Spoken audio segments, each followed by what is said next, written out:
Good afternoon, everyone. I'd like to welcome you to our SEL cohort virtual site visit. This is our fourth and final stop in the Andover Massachusetts series, which has been going very well. So we're looking forward to the panelists today.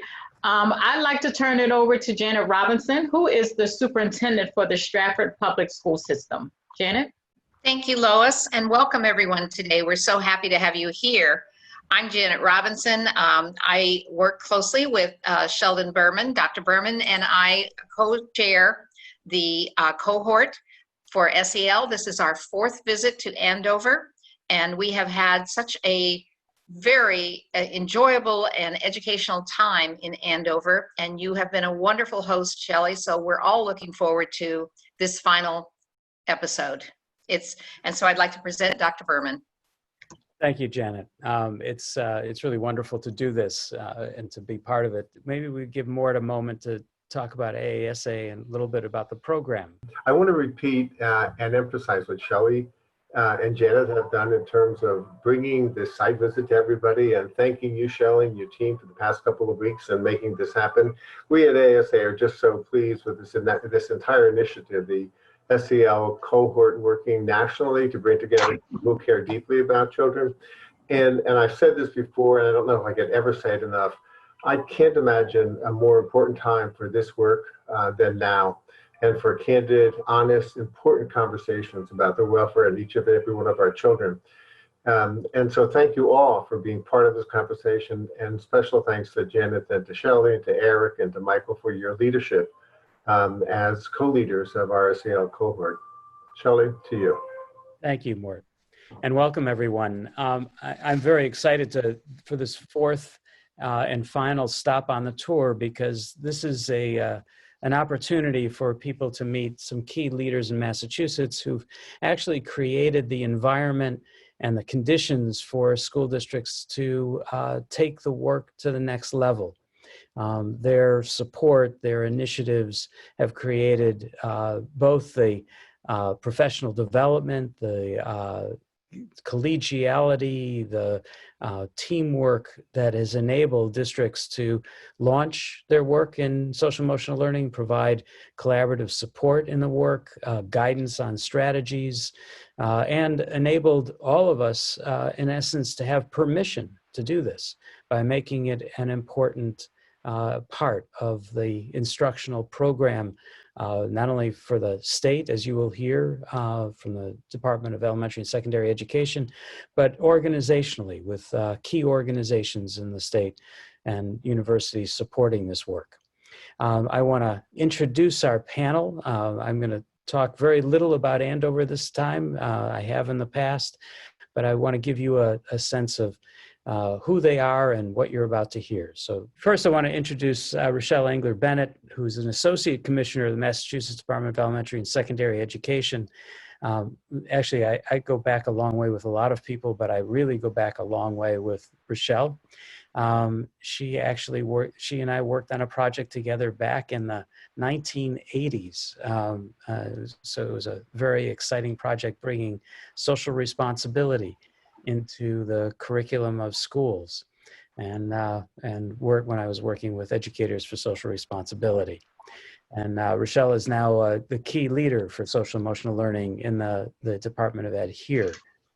And then I want to introduce Jim Vetter, who has not only worked locally on the SEL for Massachusetts initiative, but has been a key leader in terms of nationally in the SEL Alliance for the United States. He's Associate Director of Health and Technology at the Educational Development Center.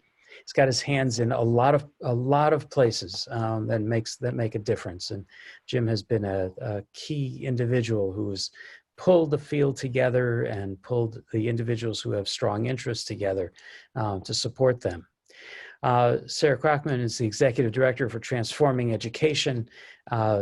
She has not only work here in social emotional learning, but actually in district change and transformation, and has been working with the Rennie Center to lead cohorts of school districts and cross-district collaborations to advance this work. And then Nadja Riley, who's the Associate Director for the Friedman Center for Child and Family Development at William James College. And Nadja and her colleague, Margaret Hanna, have really launched a credentialing program that we in Andover have sent 4 teams to, and who have received credentials in social emotional learning and school climate, and have come back and been helpful in providing leadership for the district. So we have quite a level of experience and knowledge in this field, and a wonderful panel to take it further. So I'm actually going to launch right into the panel's sort of questions and give people an idea of why each of the organizations is doing this work, how you're doing it, what you're doing. And I hope that what people can carry away is what are the kinds of networks that would best support this work in your state or in Massachusetts, if you're from Massachusetts, and how you can link into those. As well as what are the kinds of initiatives at the state level in terms of what your State Department of Education can offer, and how the State Department of Education can support this work. I've said in the past that, this is from a nation at risk to a nation at hope is a report put out by the Aspen Institute, but it was part of the National Commission for Social, Emotional, and Academic Development. And they had the statement that children learn best when we treat them as human beings with social, emotional, as well as academic needs.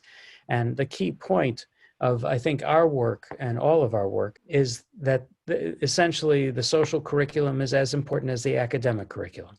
And our work in this area is really critical in terms of creating the climate for learning, and also the climate for students to develop not only the social skills, but the collaboration skills and the maybe even the advocacy skills to take this further into society and serve as, in a way, the individuals who can resolve conflict, create collaborative relationships, and build a more just and peaceful world as a result.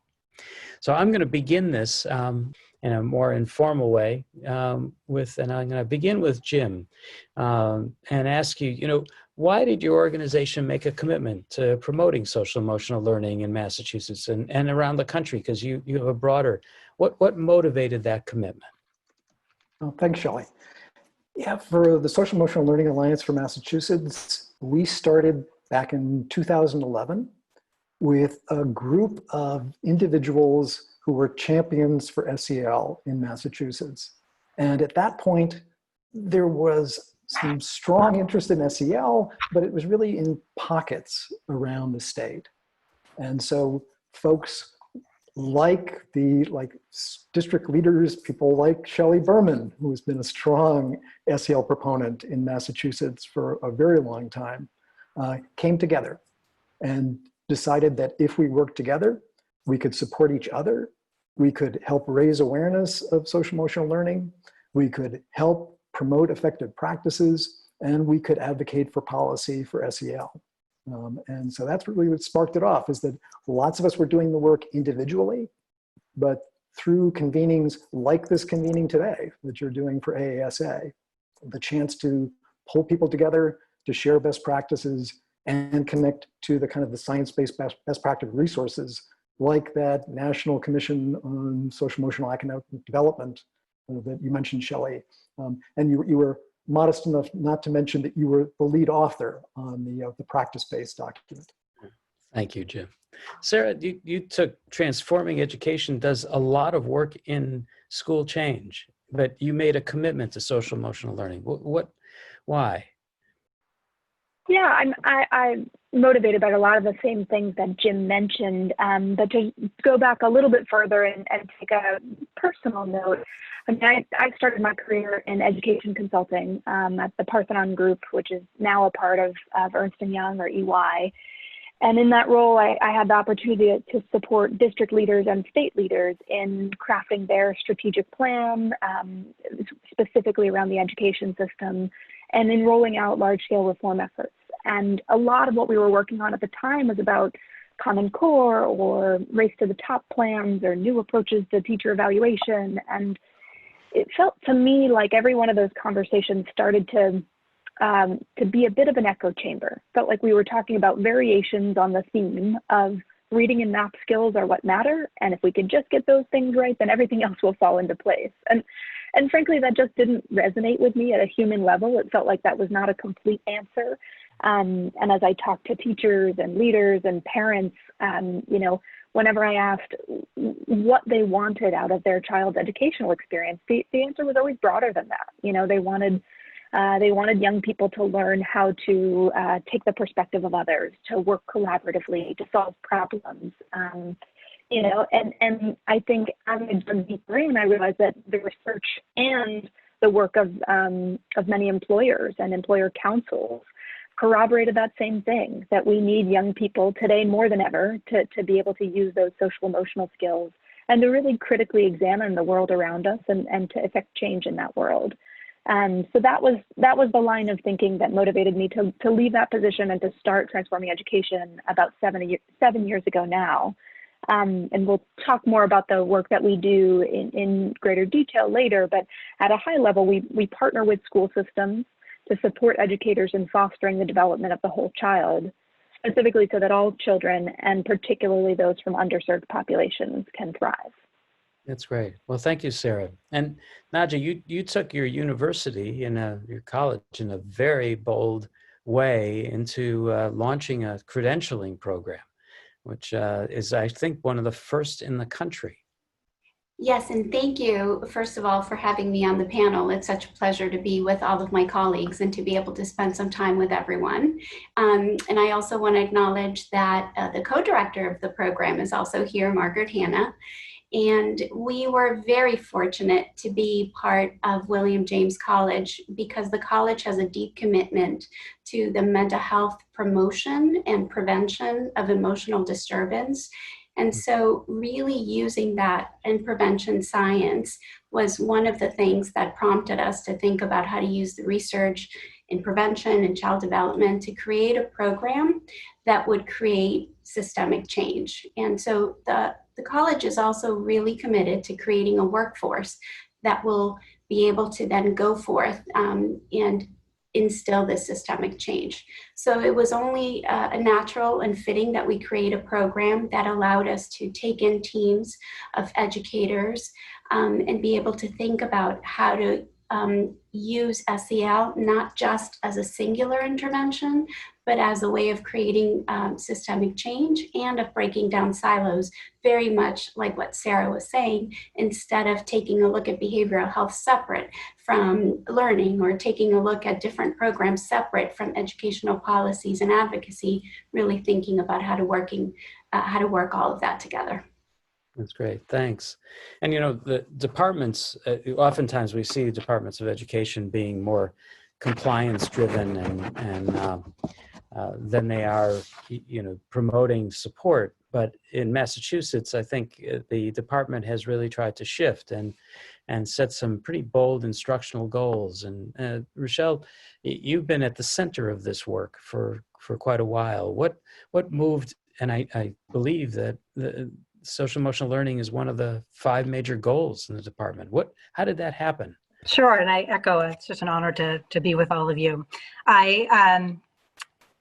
I'll start by saying that the department's overarching goal is akin to sort of the Nation of Hope message of really preparing all students for success in school, out of school, after high school, in life, in higher education, in careers, in civic participation, and that social emotional competencies are a key driver in success in this realm.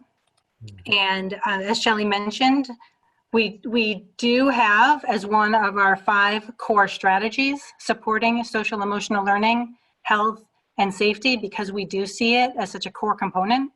And our focus in this work is promoting safe and supportive learning environments and a culture that promotes culturally responsive, inclusive practices.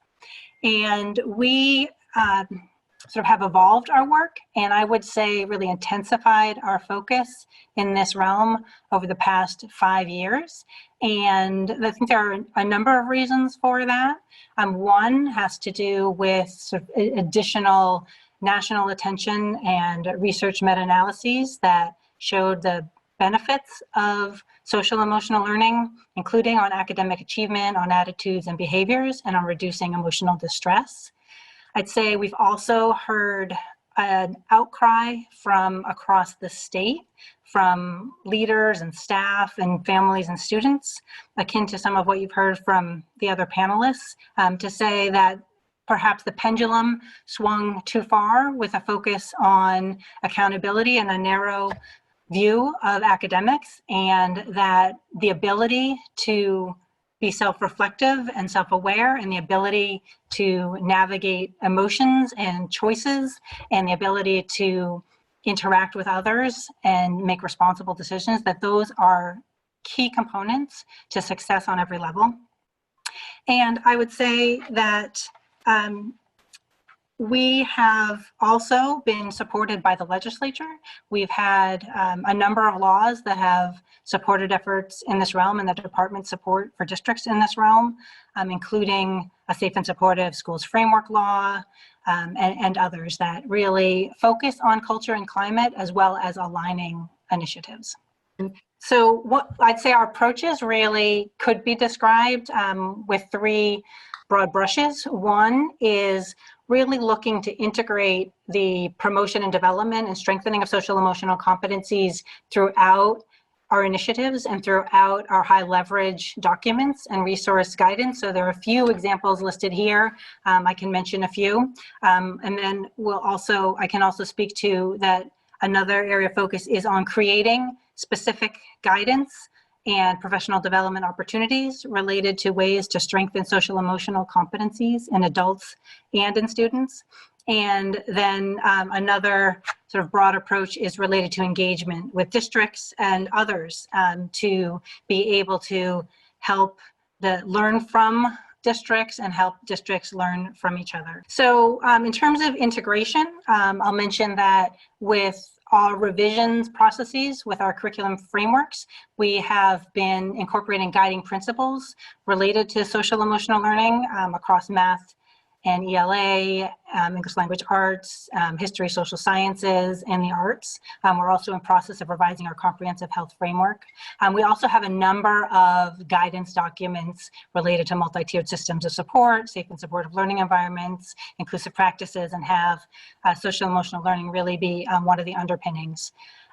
We also, in terms of a few examples in the creation realm, we do have a website and a newsletter where we publicize news and offerings in this realm. And we're also working on piloting some resources in the early grades related to social emotional learning.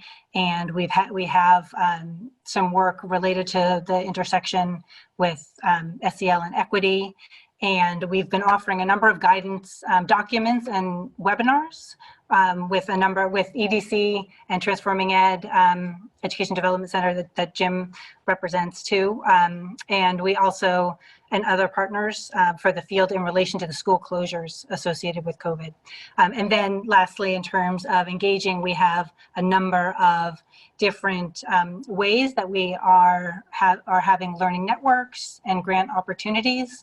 And one of them is the Social Emotional Learning and Mental Health Academy. Another one is a comprehensive school mental health effort that's launching this year. So I'll stop there for now. Yeah, just a few examples. That's a pretty comprehensive approach, and I'm sure that hopefully we'll get to some questions from the people who are participating in this, and they may want to go further into just understanding each of some of these initiatives. I do believe that the department is also a collaborating state with CASEL and the other states around the country to support this. So you're actually interacting with similar people in other state departments of education. Is that right? That's right. Absolutely. Yeah, that's exciting that there is collaboration not only within the state but across states.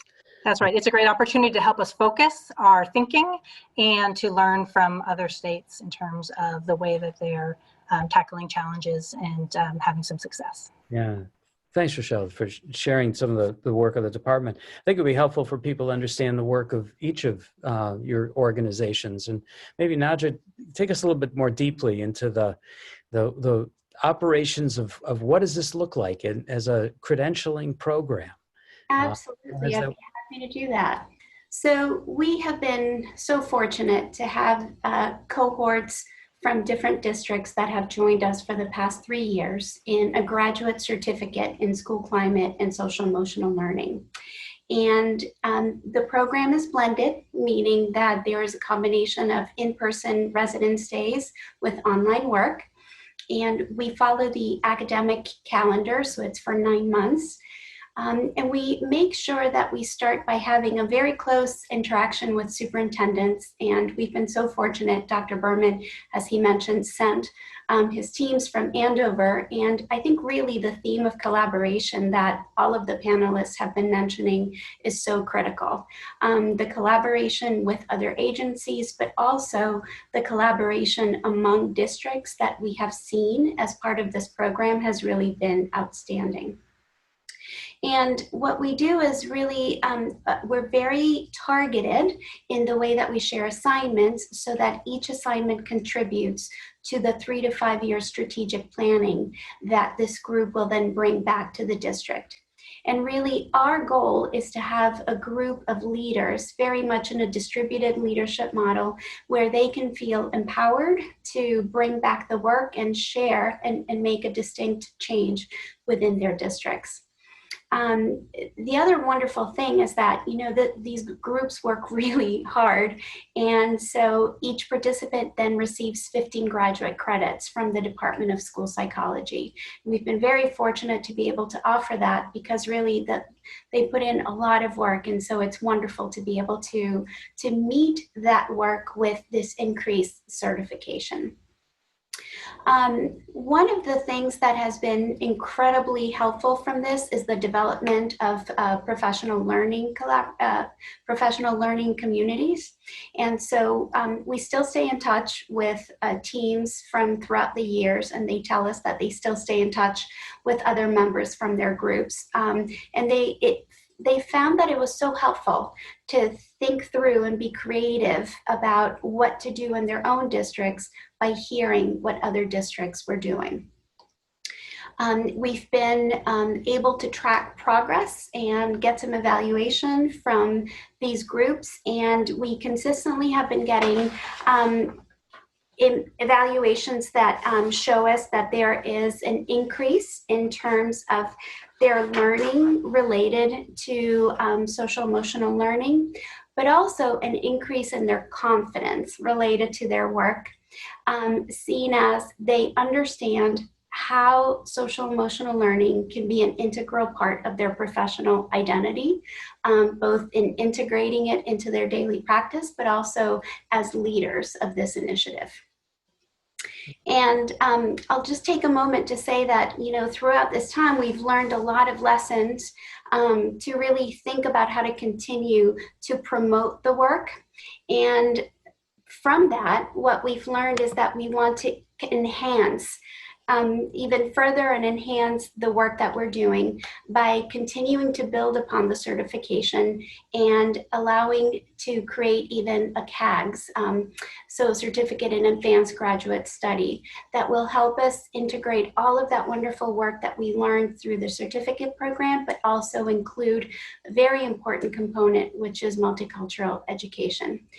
And all of this, again, for anybody who's looking to have sustainable interventions, I really encourage you to take a look at prevention and learning science, building systemic strength through a learning mindset. So one of the great things that we did during the days in residence was really get people to talk with each other and come up with ideas, not worry about having the right idea, but really kind of foster that learning environment.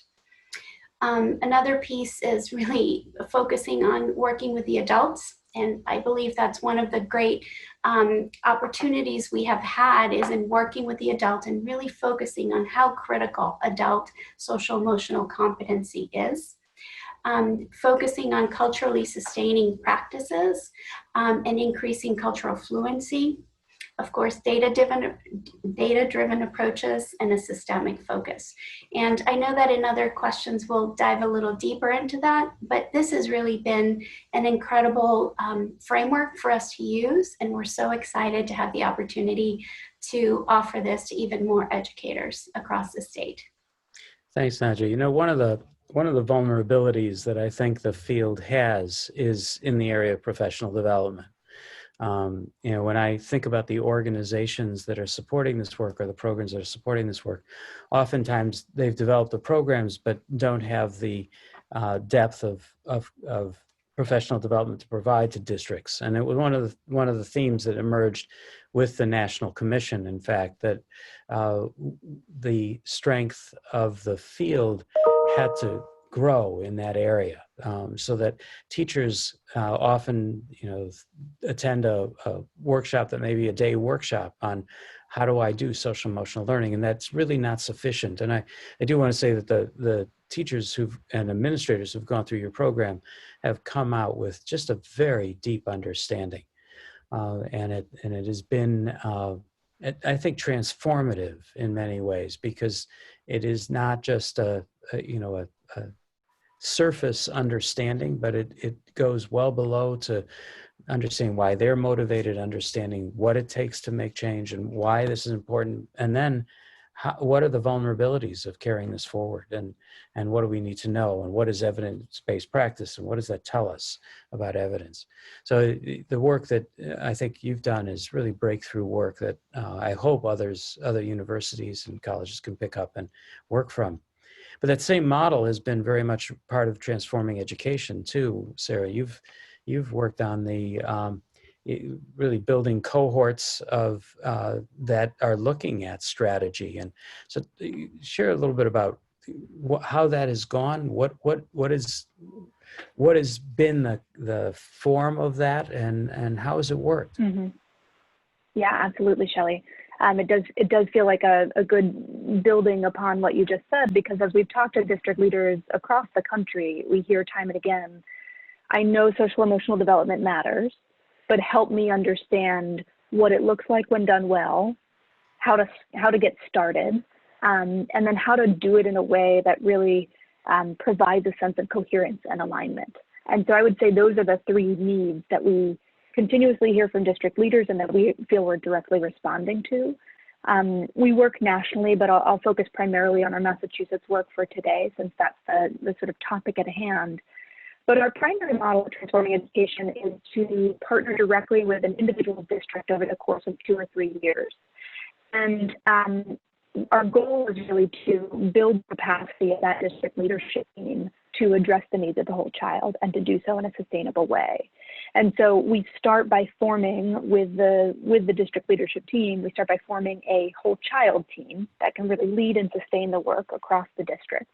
And we work with that whole child team to do an initial assets and needs mapping. So to really understand, just looking inward at the district as a starting point, what's going well, what could we scale to other schools within the district, and where are there gaps that we need to address.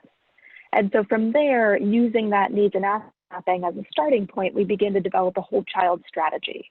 And there we're thinking about, how does the whole child work fit with the overall vision of the district? And how does it integrate with academics? How does it integrate with behavioral supports and family and community engagement and so on? And then we dive deeper with a small number of schools to really kind of test out the implementation of that strategy. And we do that for a couple of different reasons. The first is that it forces us to make sure that the whole child strategy we developed in partnership with the district leadership team is very practical and tangible, that it's not just some document that sits on a shelf, but that it's really going to be helpful to school leadership teams and to educators. And then we also do it as an active learning experience to build the capacity of the school leadership and the district leadership team. Our goal is not actually to work with every school within a district, but rather to use a couple examples or exemplars to build that muscle memory, so that the school leadership team and the district leadership team are equipped to bring that same type of guidance and change to other schools after we leave. we think that level of intensity and that duration of 2 or 3 years can really make a deep impact. And we also know that not every district is ready to dive in at that level. And so in Massachusetts specifically, we've offered 2 different networks of districts that are really a slightly lighter touch version of that same idea. So we're working across multiple districts. We'll bring in a leadership team from each district that participates in the network and walk through some of those same activities. So the assets and needs mapping, the sort of whole child strategy development, early implementation work. And there's, as I mentioned, 2 different networks. So one we're leading with the Rennie Center, and that one's called the EXCEL Network, short for Excellence Through Social and Emotional Learning. And that we were able to launch in partnership with the Massachusetts Association of School Superintendents. It was really in response to a call from superintendents that there was a need for more guidance, more capacity building at the district level on this topic. And then the second and more recent network that we've launched is in partnership with EDC, one of the hats that Jim is wearing here today. And we host that one with the support of the Department of Elementary and Secondary Education. And I believe the funding actually comes from a federal school climate transformation grant. And so that is, as Rochelle mentioned, I think she was quoting it as part of their ENGAGE strategy, the third in the 3 buckets she shared. And that's called the SEL and Mental Health Academy. So again, we're bringing together teams of district, and in this case also school leaders, and offering multiple days of professional learning to those groups over the course of the year, as well as a dedicated technical assistance liaison that gets to work with each team and offer up to 40 hours per year of support that's really targeted to whatever that district or school team needs in practice. So all of those are really efforts to in ways that are tailored to the needs of districts and also cut across multiple districts at once, respond to these requests that we've been hearing from district leaders for more support, more capacity building opportunities to ensure that their strategy to support the whole child is strong and coherent and aligned. So you're really combining 2 strategies. One is multiple convenings during the year of teams that are sort of cross-district and where there's not only planning time within and learning time within each team, but also sharing across teams. And then sort of the coaching model of embedded coaching within the district itself. Exactly. And then at a national level, we're able to do something quite similar through our work with the USAID funded Center to Improve SEL and School Safety, where there we're running a network of SEA teams, so of state leaders. And there's 12 states across the country that have joined those networks. And it's similar. The emphasis right now is really on helping states map out the many initiatives they have that relate to the whole child and bring that sense of coherence and alignment so that they understand how all the pieces fit together and can in turn communicate in a really clear and succinct way to district leaders and educators, here's what we're doing, here's how it all fits together in support of the whole child. Yeah, that's great. And Jim, you're building off of that in a broad way, drawing a lot of the both the advocates for SEL together and supporting them as leaders. Talk a little bit about SEL for Massachusetts, and I know the SEL Alliance for Massachusetts, and you working on this nationally as well. I think what Rochelle was talking about, what Nadja was talking about, Sarah, sort of all talking about the importance of building these networks, about collaborating. And that's really been at the core of the Social Emotional Learning Alliance for Massachusetts, that SEL for Mass is the grassroots organization promoting effective SEL in communities throughout Massachusetts. And we're part of a national network that is doing that in states across the country. So with SEL for Mass and SEL for US, that there are really 3 main areas in which we work. That we promote effective SEL by raising public awareness about what do we mean by social emotional learning and what are the demonstrated positive impacts. That we build support for SEL. And I think for district leaders, I think this part, all of this is key, but I think this part is hugely important because we know that there is a high level of commitment to SEL among many educators. And that for district leaders, folks are often looking to see that there's enough support from the community to be able to implement the kind of focus on SEL that folks want to see. So we help folks connect with each other. We build networks across states. We help communities connect with one another to exchange best practices, and also to connect with best practice resources. So when new material is coming out from so many different sources, we can help folks get connected into those resources quickly and easily. Mm-hmm. And then we work to advocate for policy that supports effective SEL. So again, we know that here in Massachusetts as a state, that our Department of Elementary and Secondary Education has a strong commitment to SEL, as represented by Rochelle as a strong leader of that effort. That when Rochelle was talking about the legislation that's gotten passed in Massachusetts, having a grassroots network that can do what I used to work for the State Department of Health years back, and that I knew that we could educate, but we could not advocate. Well, SEL for Mass can advocate. So when we see our Department of Elementary and Secondary Education doing wonderful things, we can advocate for the kind of legislation that can support that work and keep that work going. So we managed to work with the department around getting specific indicators around social emotional learning in the professional guidance for teachers. That we helped to pass the legislation that established a statewide commission on behavioral health promotion and prevention. So by coming together, we're able to do so much more than what any of our communities can do on their own. And from that, from the work we're doing in Massachusetts, I noticed Roxanne was saying that was noticing all the great things that we're doing here in Massachusetts, that same kind of thing happened around the development of this grassroots alliance. We had other states starting to reach out to us and say, this is great. You know, what you're doing here, building this grassroots network. How do we do this? We want to do this in our state. So we ended up with others around the country launching the Social Emotional Learning Alliance for the United States. And I'd like to actually invite folks who are on this, watching this live, if you go ahead and open up your participant list, if you're down at the bottom of your screen, you'll see a little participant button. If you click that open, you'll see there's a little hand raise button in there. So if you look at this map right now, and you see your state is highlighted on the map, that means that there is an SEL for US Alliance in your state. So if you see your state on the map, go ahead and just click on the hand raise button to let us know that your state, yeah, okay, here we go. I see a bunch of folks. All right, Alex is noticing it, Margaret, Wendy, Talisa sees that, Maureen, Quindine. Okay, so a bunch of folks are seeing that there is an alliance like that in your state.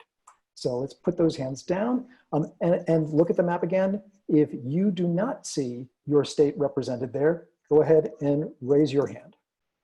Okay, so if you're looking at the map, you don't see your state represented there, and particularly Roxanne is seeing, yes, Missouri is not yet represented. So either way, what I'd like to encourage folks to do right now, that I know that multitasking can be considered rude in kind of a live event like this, but we know it happens. So I'd like to invite folks just right now, if you go to SEL4US.org, just navigate to that right now, open it up, that you'll see that up in the top right corner there, there's a join button, that this is how we build a network. That if you go in there and just click on join, that there's no membership dues, we're just a grassroots, almost all volunteer effort, that if you sign up there, you'll automatically get connected to a network in your state or have the opportunity to start a network in your state. And that's the way we can build power together. That if we come together as a network, then we are so much stronger than the work we can do individually. You know, Jim, that's a great point. I think everybody now can see why you're such a great organizer. You know, you have just here's where you link in. Here's how you get connected. And frankly, that's the reason that AASA has formed this social emotional learning network, and why this is these tours or site visits are so critical because we can gain insight into what's happening so other districts can build on that work and take that work further. You know, each of you have really talked about the collaboration networks, building that kind of strategic alliance both within a district and across districts so that to take the work further. But what have you seen as an impact? I mean, how would you describe what you have seen districts do as a result of this? So I'm going to just begin with Sarah, because you know you've had the cohorts working together on strategic plans. What have you seen in terms of their results? Yeah, happy to speak more to that, Shelley. I would say, first of all, the value of the network is paramount. I think a couple of my colleagues have referenced the ways in which district leaders just really appreciate that opportunity to learn from one another and with one another at the same time. So we've seen that be very powerful. I would say in places where we've provided really hands-on support, where we've gone deep with that kind of full model, we've seen improvements in both student and staff perceptions of the school climate or the learning environment. And we've also seen improvements in students' self-reported social emotional competencies. We try not to put too much stake in the latter because self-reported measures that can be tricky in a whole number of ways, but that's what we've seen in the data to date. And we're also really focusing on district and school leaders' change in knowledge, right? Their increased knowledge and awareness about whole child development and the degree to which they feel like this learning experience is really making a positive difference for their district. So those are some of the more qualitative measures that we look at as well. How about others? Just jump in and each of you and talk about what you've seen as an impact and how this has moved things forward. One of the things that we do in our program is we actually have a team that is made up of an administrator, a mental health person, and 2 educators. And we have seen actually that level of collaboration be a significant driver of change. And one of the things that always comes up in the evaluations is that they really appreciate the time to be able to reflect together on how that impacts their practice collectively and individually. So I just want to underscore that the collaboration across the different roles within the schools and the district is also really important. One of the other things that we focus on is participants' ability to focus on evidence-based and what that means.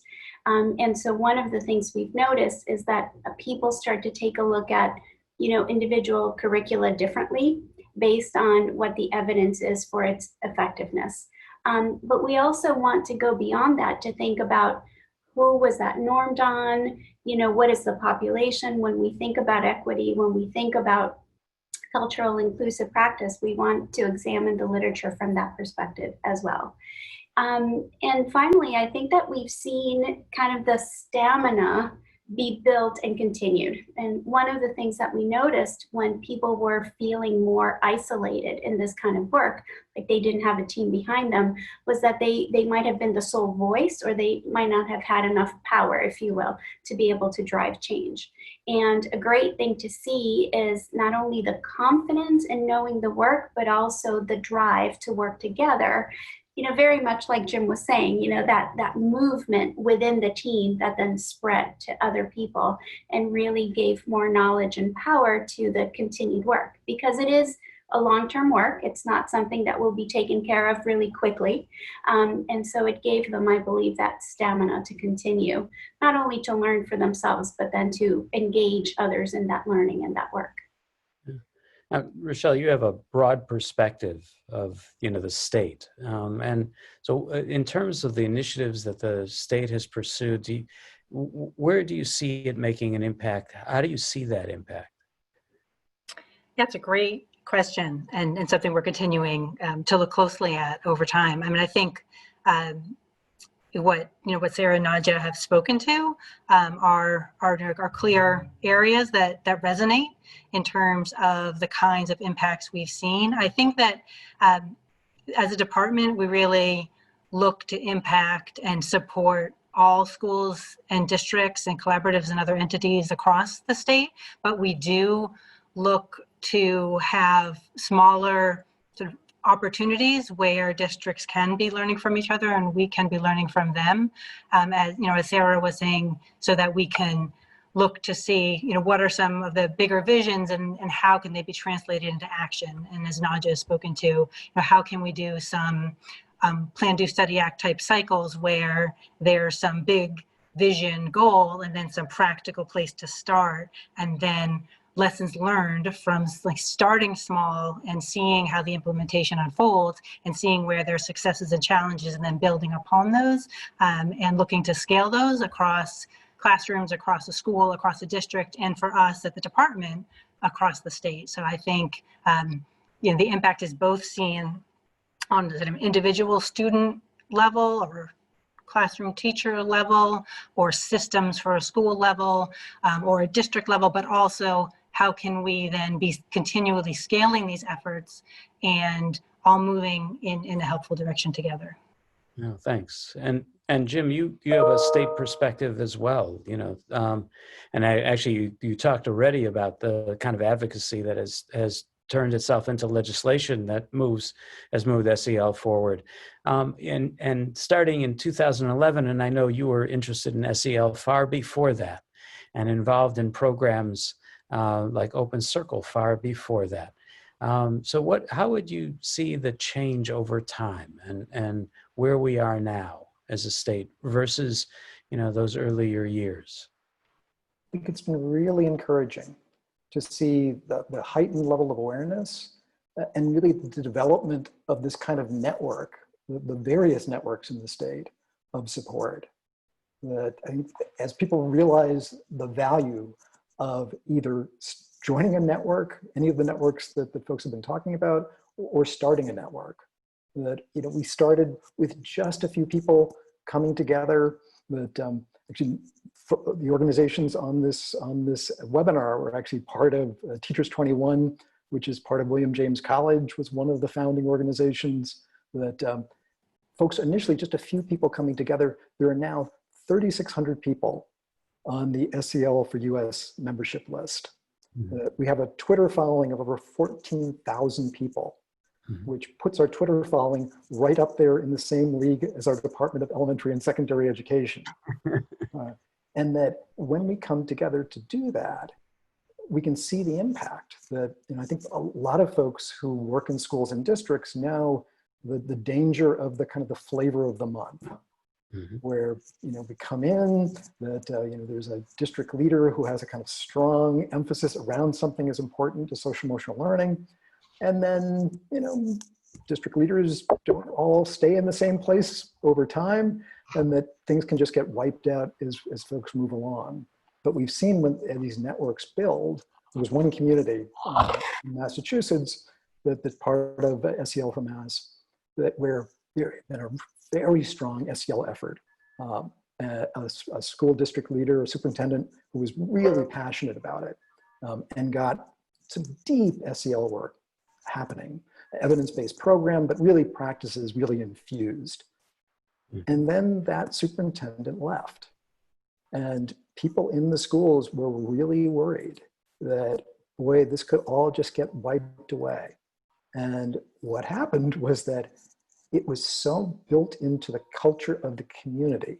There was such broad-based support that the hiring committee that came together to hire the new superintendent had as among their top questions that new superintendent's support for SEL. And so that then continued. We've seen the same thing with legislators, that when we have this kind of network of grassroots folks, that district leaders, school leaders, individual teachers, community members, parents, mental health professionals, then when something is going through the legislature here in Massachusetts, there's a bill that's right now in the legislature. Nothing is moving except COVID-19 bills right now, but there's a bill that increases the requirements for teacher licensure to specifically include SEL as one of those requirements. When we go and testify before our legislature, that when there's a strong network built, we can ask people, we can let people know that there's a bill coming up. Members then email out to their to their legislators, and there are systems you can use to make that easy. Last time we were testifying, we walked in, we're introducing ourselves to the committee before the hearing started, and 2 different legislators said independently to me, "Wow, lots of your members have been emailing me about this bill." Right? And that had influence. When we build those strong networks, then we can really have the kind of support to have those kind of educational practices that we all know are in the best interest of the child. Thanks, Jim. You know, there's been a lot of discussion, particularly given the circumstances we faced in issues of race and equity and in the last month. Of what do you see as the relationship between social emotional learning, culturally responsive practice, and equity? You know, where do those tie together, or do they tie together? And Sarah, let me begin with you, and then people just jump in. The panel, just jump into this. Sure, happy to comment here, Shelley, making sure I'm not on mute. We've been really influenced by the work of Dina Simmons out of the Yale Center for Emotional Intelligence, who says that SEL risks becoming white supremacy with a hug. And I think that is just concise and jarring enough in a very important way. I think we saw a piece come out from Sierra Kayla Jones just a couple weeks ago that also warned that SEL sort of often ends up being about controlling emotions, and that students are asked to do so in ways that are really rooted in white dominant cultural norms. And so I share both of those examples. I saw the chat box comment. It's Dina Simmons, D-E-N-A. I share both of those examples because I think that's the worst case scenario, and that's what we need to keep in mind, right? So we've seen SEL work that exists at various points on what I would describe as a spectrum, from work that is essentially about conformity and compliance. You know, here's how you need to behave, and then the question is, well, who got to decide what those norms are for behavior, and so on. All the way to the other end of the spectrum, I would say a much more liberatory set of practices where, you know, there's a culturally affirming lens where we're recognizing and addressing the strengths from multiple cultures. We're recognizing and addressing trauma, including racialized trauma. And we've seen such powerful examples of young people affecting change in their own communities, right? So I think there is this full spectrum of how SEL plays out in practice. And at Transform Ed, we're incredibly focused on that transformative SEL side of the spectrum that I just described. I will say it's very much a learning journey. You know, I think our own team and all of the districts we work with are continuously trying to build our capacity to bring that lens constantly, and to make sure that we are doing this social emotional development work in ways that are going to promote liberation, to promote social justice, and so on. And we know that the two are inextricably linked, because if you think about the skills that are needed to fight for social justice, to fight for racial justice, you have to have that self-awareness. You have to have the ability to take the perspective of another. You have to have the sort of social awareness to understand systems of oppression. And so there really is that real complementarity at best. But we also constantly try to keep in mind what SEL can kind of slide into when not done with an incredibly thoughtful lens. That's we talk in Andover about creating identity-safe schools. That the tie-in with culture and race is really critical, and that the students have to bring their culture and their racial identities into the classroom, and we have to recognize that. So that's thank you for sharing. Do others want to jump in on that? Nadja? Sure. So Sarah, thank you for saying everything you mentioned. I absolutely agree. And I think that transformative SEL is critical.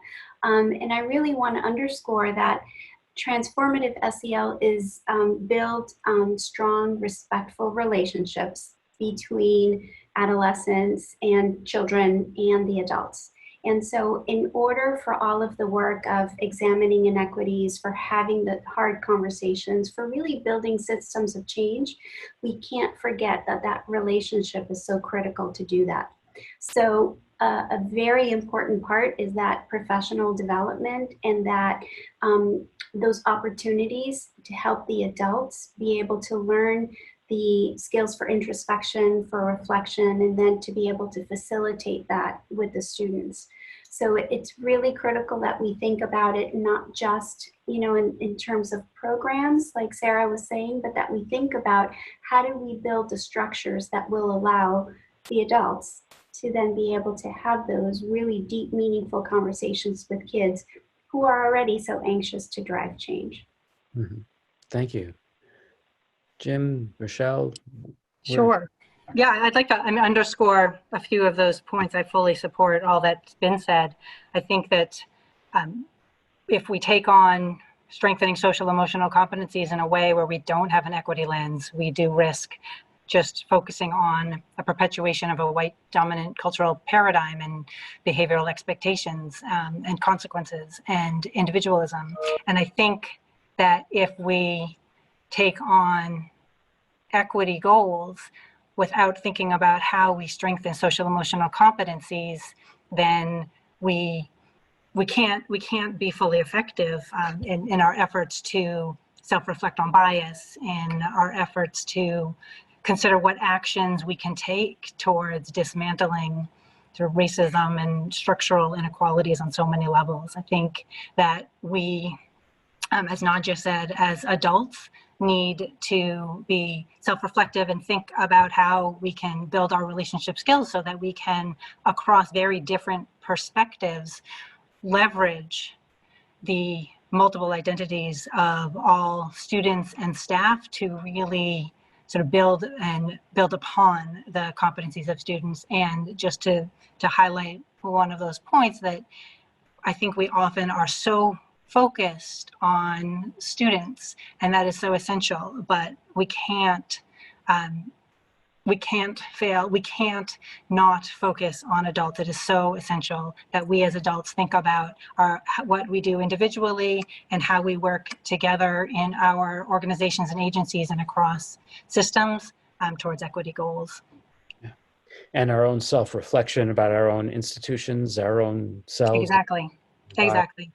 One of the trainings that the department has been doing internally is with Glenn Singleton, and there's or associates, and one of the components that's focused upon in courageous conversations is having agreements around how to have courageous conversations with each other. So we've been looking at ways to incorporate that and take that on in terms of sort of speaking our truth and staying engaged and expecting and accepting non-closure and being willing to experience discomfort in the interest of productively moving forward together towards equity goals. I think that's a really strong point that Rochelle's making about that this needs to start with us as the adults, that we need to really be looking at our own racism and knowing that racism is an action. It is not, racist is not a fixed identity, that all of us engage in behaviors that are racist, and that hopefully all of us engage in behaviors that, as Ibram X. Kendi talks about, are anti-racist, that are designed to build more equity. That when all this was happening, when, you know, as all of us were rocked by the murder of George Floyd, and then others, and so many others, that we at SEL for Mass, our leadership team went through, are in the midst of going through a whole process of self-reflection about how we as an organization have been acting in an anti-racist way and the ways in which we failed to do that. That in our programming, in our own structures. And we made a commitment that SEL for Mass commits to anti-racism as essential to the core of effective SEL in all of our work moving forward. We just got a quick turnaround grant proposal, and the way we're responding to that grant proposal is actually different than before we made that strong a commitment. That both in terms of what we're proposing and in terms of who's on the proposal team, who's included in that team. So it's really important, just as Rochelle was saying, that for all of us to be going through that kind of self-reflection and to be listening to the leaders. And we have within SEL for Mass, we have leaders of color and other anti-racist leaders who have been doing this work for a very long time. That Shelley mentioned educators for social responsibility, that there have been groups that have been deeply committed to anti-racist work linked to SEL, sometimes not even called SEL, for a very long time. And those of us who are in positions of power, particularly white people in positions of power, would do well to sit back and learn from folks who've been doing this a lot longer. I know that even in Andover, the school committee on Thursday night will pass a policy, a very bold policy on equity that actually guides us and mandates us to look at our work in anti-racist education. And so I think it's raised our consciousness, but it's important to see that, that I don't think you can do social emotional learning without an equity lens, without saying that we have to be inclusive of culture and identity and race, and that has to be very present. There's a question in the chat I want to come back to, which takes us a little bit off of this question, because I think this is such an important issue for us at this time. And I think it's the bridge when many of us think of, I think you've posed it correctly, the SEL could be a suburban kind of white initiative. But it's actually so powerful in urban settings when it moves off of a compliance model to a more of an empowerment model. When we look at building community rather than building obedience. And so there's a lot of value when we see it in its broadest construction. But I think the question is, what tools have you seen that have been effective for assessment and mapping of SEL? How do we tell whether we're making progress, essentially, at a school level? So who wants to jump in on that? I can jump in, Shelley. I'm just trying to see if I could share my screen easily here. I sent a couple, not obvious which screen to share, sorry, too many tabs open as usual. I sent a couple links in the chat box to our SEL integration approach and to a corresponding teacher self-check tool. And both of those have been quite helpful to us as we've done needs and asset mapping. So typically what we're doing is a combination of school and classroom level site visits, conversations with district leaders, school leaders, students, family members, et cetera, and really just trying to sort of piece together those various perspectives to get a more holistic picture. We've also used a resource from Castle's District Resource Center, which I saw that Jim also sent the link to. They have an SEL rubric that we've referenced in some of our site visits as well. Yeah, Nadja? Yes, well, we have a whole course actually dedicated to taking a look at data and really thinking about what story is the data telling. So one of the things we would encourage everybody to do is kind of just take stock of what you have at the moment and really think whether the data that you have are answering the kinds of questions that you want to ask. So really taking a step back and thinking, what are the questions we want to know about? What are the answers that we still don't have? The other thing is we encourage everybody to do what our instructor calls a wide and deep assessment, which is really taking a look at what are all the resources across tiers, not only across one school, but across the district, and how are they aligning or how are they not aligning? One of the things that we've noticed is that there are many efforts at including SEL practices, but they're based on sort of bits and pieces of either different programs or different approaches. And so, you know, a really important place is to start is where are we, what's the consistency, what's the dosage, and do we have any data to collect that? And I would absolutely agree with what my colleagues have stated. CASEL has some fantastic tools to take a look at interpreting data. And there's one particular one that I would recommend that is taking a look at data through an equity lens, because it really helps us to think about how were those data collected and what will it tell us if we desegregate it based on groups. Great.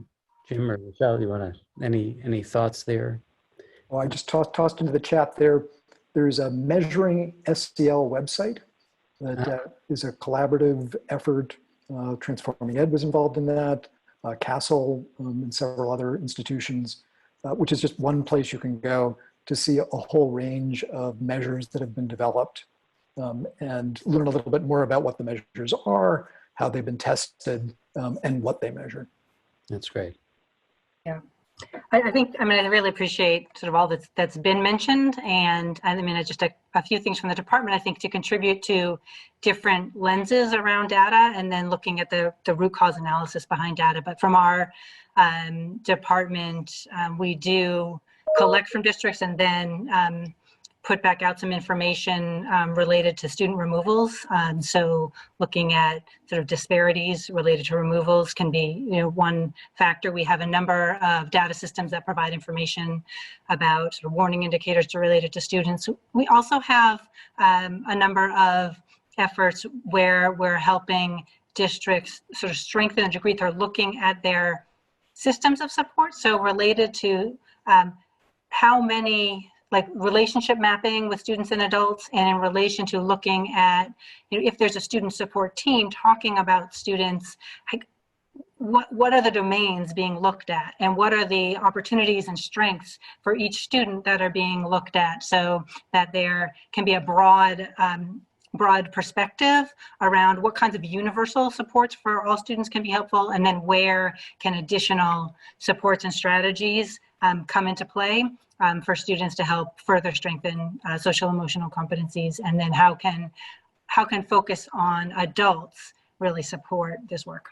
And just building on that idea, that having a good way of measuring can be really important, but only if you've got a system to be able to act on what you're saying. So that I know the work that Transforming Ed does with teams, I know the work with William James College, the teams, and DESE, our Department of Elementary and Secondary Education supports, that if you're gathering data, figure out who is going to look at those data. What are the questions you're asking of the data? What are you trying to find out? And who is empowered to act on it? So, that's a great point, Jim. In fact, we use the Panorama survey and run data teams as well. And the key is the data teams themselves. It's actually not the survey. It's the conversation that emerges and the insight that you get from really digging deeply into the data. And I think that's Naji, it's your point as well. It's really important. We only have a couple of minutes left, and I want actually to ask each of you to share sort of what insight, one piece of advice that you'd have for district leaders to help them move SEL forward. What is one piece of advice that you'd offer? And I'm going to begin with Rochelle from the Department of Ed's perspective, or from your perspective and experience as a state. What would you suggest is one piece of advice you'd offer? Sure. So hard to narrow to one, but I will pick one. I would advise continually looking for ways to engage students and staff and families in sort of in understanding their perspectives about strengths and challenges, and where there are concerns and where are there opportunities to strengthen social emotional competencies, and to really partner with all of those stakeholders in assessing sort of strengths and needs and plans for moving forward. Yeah. Others, Sarah, do you want to jump in? Sure. I think I would go with think about the power you have to change systems and structures in the district. You know, if you're really focused on building teacher-student relationships, for example, what are the ways in which you could change systems and structures to create advisory for students or for educators, right? Sort of a home group where educators can learn and process with one another. Think about whether there are opportunities to loop staff with students over multiple years to really reinforce those relationships. Those are the types of things that individual educators and even school leaders are often not positioned to decide or to pull the lever on. And so it's sort of a unique privilege of a district leader to be able to make some of those moves that would really set the sort of culture and create the learning environment that's needed to foster social emotional development. Thanks. Jim? I would say for district leaders, if you really want to see effective SEL happen in your communities, don't try to do it alone. That it's about both in terms having distributed leadership within your own district. So building school-based teams, building a district-based team to do this work, and being a superintendent can be a pretty lonely job. That there's nobody else in your district with your job. So if I'm a kindergarten teacher, there are other kindergarten teachers in my building probably. But if I'm the superintendent, stop. So part of these kind of communities of practice can be really helpful. So I would say my advice to somebody who's a school district leader who wants to support effective SEL, promote effective SEL, is to either join a network or start a network. Thanks, Jim. And Nadja, maybe you can bring it to close, and I'm going to then shift this back to Janet. So. Sure. Well, we always advise our district leaders to have three very important things. One is curiosity. So really stepping away from everything you think you know and come in with an open learning mindset. Vulnerability, to really embody and model what we mean by social emotional competency and giving permission to others to do so as well. And then courage, right? So courage to do things like maybe put ahead teachers' emotional health and wellness over doing a new math curriculum, even though you're getting a lot of pressure to increase scores. And like Jim said, that can feel like a lonely place sometimes. So find the trusted adult that can help you, that can bolster you, that can encourage you. And we have noticed that, you know, having some reflection and sort of commitment to that curiosity, vulnerability, and courage really can move whole systems forward because it creates safety then for others to do the same. Thanks, Nadja. Let me thank, Rochelle and Sarah, Jim, Nadja for being part of this. And I think those who are watching this can understand how Massachusetts has gone so far with leaders like these four people supporting our work. You've just been a great asset in moving the work forward. And I thank you for being part of this panel and part of our work in Andover and creating an environment that fosters social emotional learning and fosters it in a strategic and influential way. So thank you for taking the time. And Janet, I'll turn it back to you and Mort. Well, thank you, Sheldon, for such a wonderful visit, and thank you to the panel. Someone commented earlier in the chat room that they were envious of Massachusetts, and I echo that. I'm sitting here going, oh, I wish we had her in Connecticut, and I wish we had this in Connecticut. So what you have helped do is you've helped us see how it could be and stressed how we don't have to do this alone. So we really do appreciate that. And I think all of our people in today listening, as they look at their own states and say, there's a goal, we want to be like Massachusetts. No telling what you have done to impact so many relationships throughout this country. So we really thank you for giving up your time today and joining us. And for those of you that came to join us today, remember that the AASA SEL cohort works year-round. We are interested in this. We have a passion about this, and feel free to join us at any time. And I wish you all a wonderful, healthy summer. Thank you for the visit to Andover. Thanks, Jen.